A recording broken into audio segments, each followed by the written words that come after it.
Do you think that this is a workable idea, free childcare? You know, my eldest, Sophie, is 46, and we were having discussions about childcare then, and we have not made any progress. Her sister, my youngest, Martha, is about to have her first baby and is absolutely quailing at the thought of nursery fees. Yes, it should be free. Yes, it should be highly accessible. There should be absolutely no compunction to return to work if that's not your choice. This is not what it's about. But if you do want to work, we have to get away from the Victorians. The Victorians are responsible for how we work, how we commute, how we grieve, and they have a real footprint on this. This is not how we used to operate. This idea that you have a baby, you go back to work, and it's hard. It should be flexible. It should be comfortable. It's never going to be easy, but it should be free. Jemma, is this a cloud cuckoo land, beautiful, sweet Blue Peter-ish fantasy from a very sweet, lovely person who would just like everyone to have a free turkey at Christmas and be 10 years younger? I mean, you know, it sounds great, but is it workable? Is it doable? Well, it's interesting because it would have to be costed, of course, and yet your statistic at the top there showing how successful that's been in Mexico and actually how productive that's been for growth, which is what every government is always talking about. And the fact that I think 43% specifically of mothers, because there is this sort of gender thing with it, they think about stopping their career because of the cost of childcare. You know, £300, £400 a week before you've even started to earn. I mean, how much do you need to be earning to feel that it's worth getting up every day? But we need our workforce. We're an ailing population. The other thing is the child birth rate is right down at the moment, and the cost is entirely understandable. People can't get on the property ladder. Yeah.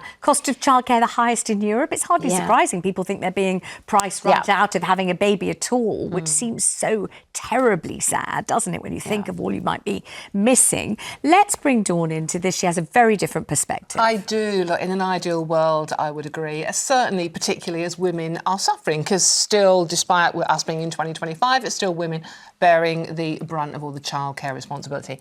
However, no, I don't, because A, we can't afford it. I mean, I get in the long run, it might help the economy, but at the moment we can't afford it. We're paying the highest taxes we're paying in 70 years.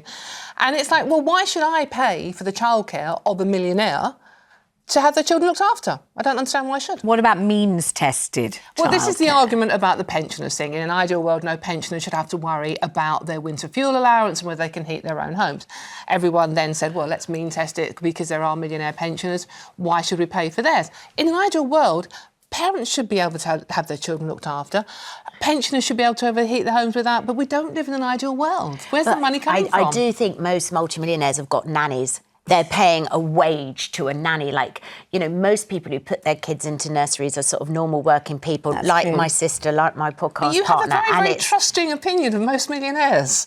I don't really know any, sorry. Well, all I've been reading today is we've got fewer millionaires than ever before, and more are leaving the country. That's what I keep reading. That was in all different papers I've been reading this morning. So I don't think we have to worry too much about the millionaires who, as Jemma says, probably make arrangements and might well have a private nanny or pay for a childminder or whatever it is. But what about the people who, particularly the women that we're talking about and thinking about, who really want to go back to work? You know, there are some who have to, many have to, but some desperately want to. You know, they've worked hard to carve out careers, or they've got really great jobs, and you know they're missing that role and that part of their lives, and yet they look at what they have to earn to make it feasible, and it's so expensive to pay for childcare that, as Jemma says, the development that we need, the economic growth that we're all desperate to hear about in this country, and Rachel Reeves is praying for every night on bended knee. How can that happen, Janet, if they can't afford to go back to work? Well, I think it's interesting, just to pick you up on a word, you know, if we lived in an ideal world, that's what we should be working towards. I think this is a community effort,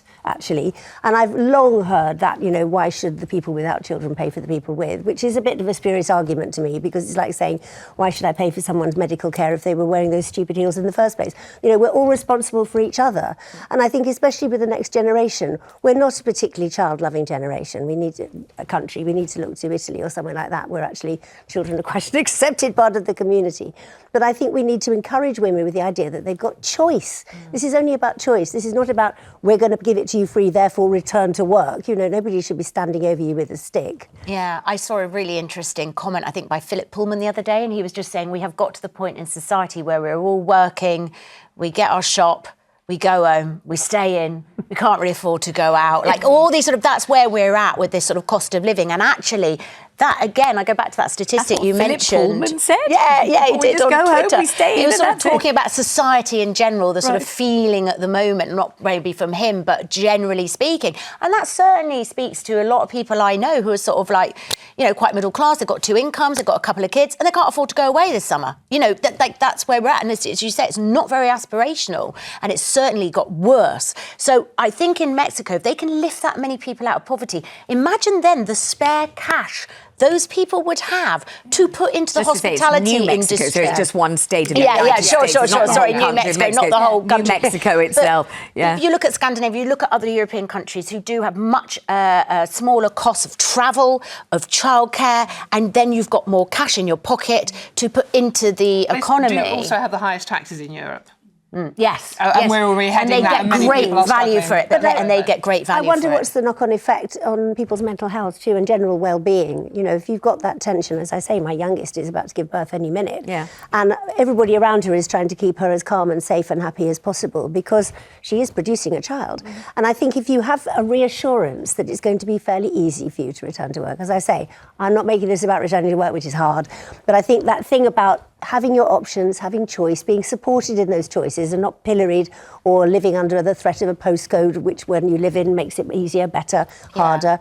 Just the acceptance that whatever we think about it, people are going to have children, they're going to be babies for a while and they need care. And I think we are still talking a lot about the women involved in this. Obviously, it's the woman that gives birth. However, as I said earlier on, 2025, and we still don't have equality when it comes to raising children, for caring for children. It's still down to the woman who bears the brunt of that. And even the four of us now, feminists, women of a certain age, we're still talking about the women involved. What about the men? When are we going to start asking questions about more men stepping up to the plate here? It puts choice on people in any relationship, doesn't it? Who's going to stay at home? Who are we both going to just struggle on? And also, it does mean with so many people taking big career pauses, which they might not want to. And as you say, if you choose to stay at home, great as well, so valuable. But if you don't want to, you are going to go behind in your career. You're not going to get that promotion, or you're not going to be able to make it work with pickup and all the other stresses. We don't make it easy for people to get on in the prime of their working life, or going into the prime of their working, which is sort of like child's rearing age. It's very difficult. I've got 2 full-time working daughters. Yeah. One is a teacher and child therapist. The other one is a lawyer. And they've each got 2 children, my beloved, genius, exquisitely beautiful grandchildren who are just gifted and talented in every way and also adorable, of course. But boy, are they spread thinly. Yeah. Gosh, is it difficult, And there's old grandma, me, on the telly and, careering around the place. And I can only sort of intervene occasionally. I can't offer, full solid days of childcare. Actually, in a way, I sort of wish I could because I love them so much and it would be great. But, we're all working. We're all still out there flogging it, still spreading ourselves too thinly, still feeling guilty wherever you are. At work, you think, oh, my God, I'm thinking about the kids. When you're with the kids, you're thinking about work or taking a call, which you wish you weren't doing. And it is incredibly difficult. And as you quite rightly say, all these years later, still, it's as if there's no progress that's been made at all. And now we have the highest cost of childcare in Europe. At least, years ago, you think, well, I'll have a baby. It won't cost anything for the first few years. We'll put them in a shoebox. Breastfeed. That won't cost anything. You could get a mortgage in the old days. And, even if you weren't earning very much. And at least you think, well, we'll just postpone the pest of power and having to buy them Donny Osmond boots, for a while. And then we hope we'll have a bit more money later on kind of thing. You can't really do that now. And not everybody has doting grandparents like yourself as well, who still are working women. But you mentioned Italy, and there for many generations, the kind of culture was you have your baby, the grandparents step in. And actually, quite understandably, they don't want to do that now either. Well, even in this country, grandparents save the Treasury millions. Exactly, doing They save sterling millions. service.